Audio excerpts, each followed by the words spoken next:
আসলে কেক দিয়ে কেক মুখে গুঁজে দিয়ে পশ্চিমবঙ্গে যে কন্যাদের শ্রী উনি হরণ করাচ্ছেন, তার এই শিক্ষা, স্বাস্থ্য, পুলিশ সিন্ডিকেট দিয়ে যাতে মানুষের আওয়াজ সোচ্চার না হতে পারে তার একটা চেষ্টা করছেন।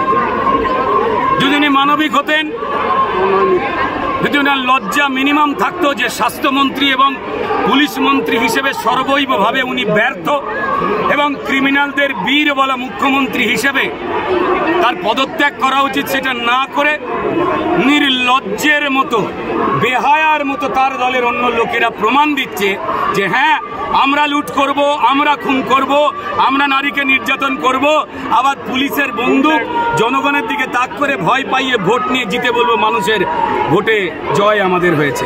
এই ঘটনাটা আজকের দিনের কন্যাদের নিয়ে শ্রী পালন করা মুখে কেক গুজে উনি তৃণমূলের কিছু অর্থলোভী মানুষের মুখ বন্ধ করতে পারেন। পশ্চিমবঙ্গের মানুষ দল মত ভুলে এই নরপিশাচ, এই ক্রিমিনালদের বীর বলা মুখ্যমন্ত্রীর আসল চেহারাটা দেখে নিন। আর গণতান্ত্রিক পদ্ধতিতে ছুঁড়ে ফেলে দিন এদের। প্রমাণ লোপাট করে দেওয়া হলো। মেয়েটার বাবা মাকে প্রথমে বলা হলো আত্মহত্যা, ওই বডিটা ওই অবস্থায় দু ঠ্যাং চিরে একটা মেয়ে পড়ে রয়েছে, রক্তাক্ত বডি, আর বলছে আত্মহত্যা।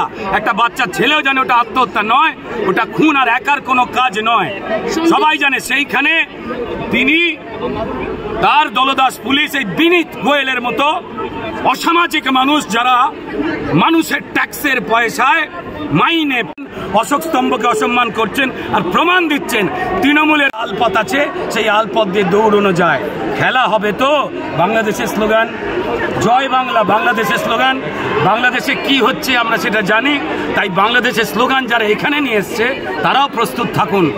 বাংলাদেশি আবেগের মতোই পশ্চিমবঙ্গে কি কি হতে পারে। রাজ্যের মন্ত্রী তাহলে সন্দীপ বাবুদের মতন প্রিন্সিপালের জন্য যাদের সকালে চাকরি যায় বিকেলে চাকরি হয়? না না না, দেখুন সন্দীপ বাবুরা, তারপরে জামিরুল মোল্লা জেসিবি, তারপর ধরুন এই জয়ন্ত সিং, এরা সবাই তো শেখ শাহজাহান, এরা সবাই বেসিক্যালি তৃণমূলের সম্পদ, যারা মানুষকে মারবে, ধরবে, লুট করবে, সম্ভ্রম লুট করবে, প্রাণ লুট করবে আর তৃণমূলকে টাকার ভোট তুলে দেবে, তারাই সম্ভব। এই ভদ্রলোক তো এক কাজ করতো, নির্মল মাঝির নাম ভুলে যাবেন না।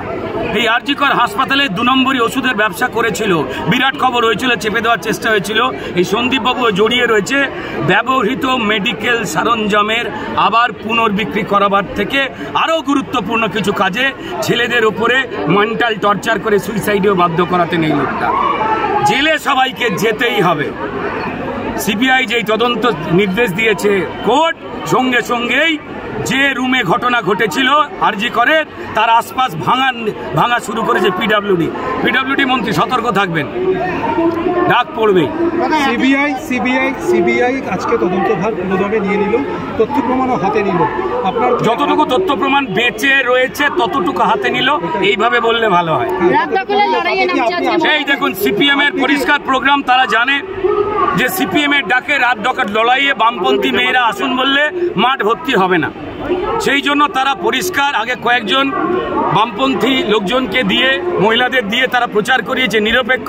যখন সবাই জড়ো হচ্ছে অত্যন্ত ভালো উদ্যোগ, কিন্তু সিপিএম শুনলে সবাই পালিয়ে যায় বলে কালকে মীনাক্ষী মুখার্জি ঢোকগুলে তারা ফেসবুকে ছেড়ে লিখে দিয়েছেন এটা ডিএফআই এসএফআই প্রোগ্রাম। তো যারা সিপিএম না হয়েও সিপিএম হতে চেয়ে ফেলেছেন তারা আজকে যাবেন। তবে হ্যাঁ, সিপিএম তো এটা ডিরেক্টলি বলতে পারতো সিপিএম এর প্রোগ্রাম, মীনাক্ষীরা তো বলতেই পারতো যে হ্যাঁ আমাদের মহিলা ব্রিগেডের প্রোগ্রাম, আসুন অন্যায়ের বিরুদ্ধে। দুর্ভাগ্য যে তারা জানেন যে কিছুতেই লোক তাদের ভোট দিচ্ছে না, লোক আসছে না, তাই সেই জন্য ছলে বলে বাকি লোকেদের জড়ো করে একটা বিপ্লব ভাব তৈরি করে এইবার এটা তো আমার চেয়ার বলে গায়ে এলিয়ে ঢুকে পড়ছে। আমার মনে হয় তঞ্চকতা না করে অবশ্যই তারা আন্দোলন করছেন, সাধুবাদ রয়েছে, কিন্তু মুখোশের আড়ালে কেন? সামনে থেকে করুক, দেখা যাক যে তাদেরও মানুষ 2-1টা ভোট দেয় কিনা।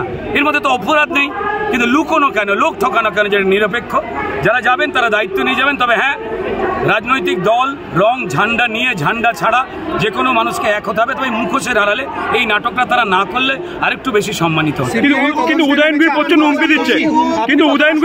পশ্চিমবঙ্গের বাবা মায়েরা যতটা সন্তুষ্ট, পশ্চিমবঙ্গের নাগরিকেরা দল মত পেশা ভুলে যতটা সন্তুষ্ট, আমরা ততটা সন্তুষ্ট। কিন্তু আমাদের চিন্তা রয়েছে, পুলিশকে দিয়ে সমস্ত লোপাট করে দেওয়া হয়েছে, সবাই আমরা জানি। যে কারণে প্রথম থেকে তড়িঘড়ি দেহ পুড়িয়ে দেওয়া, আত্মহত্যার তত্ত্ব পুলিশের সাজানো, বিনীত গোয়েলের মতো লোকজনকে ডেকে ঘেঁটি ধরে ডেকে জিজ্ঞাসাবাদ করা উচিত সিবিআই, কারণ তারাই পরিষ্কার এই ষড়যন্ত্রটার একদম পার্টনার, যাদেরকে দিয়ে বাকি প্রমাণ লোপাট করিয়ে আত্মহত্যা বলে চালিয়েছিল এই সরকার। বয়স হয়েছে 82-83 বছর বয়স, ওনার প্রতিবেশীরা বলে। আমি বলবো যে দয়া করে ঘেন্নার পাত্র নাই বা হলেন কুণাল ঘোষ আজকের দিনে। আপনারও তো বাড়িতে মহিলা আছে, মা আছে, বোন আছে, মানুষের সেন্টিমেন্ট দেখতে পাচ্ছেন। প্লিজ এইসব কথা আজকে বলবেন না কুণালদা, অন্য কথা বলবেন।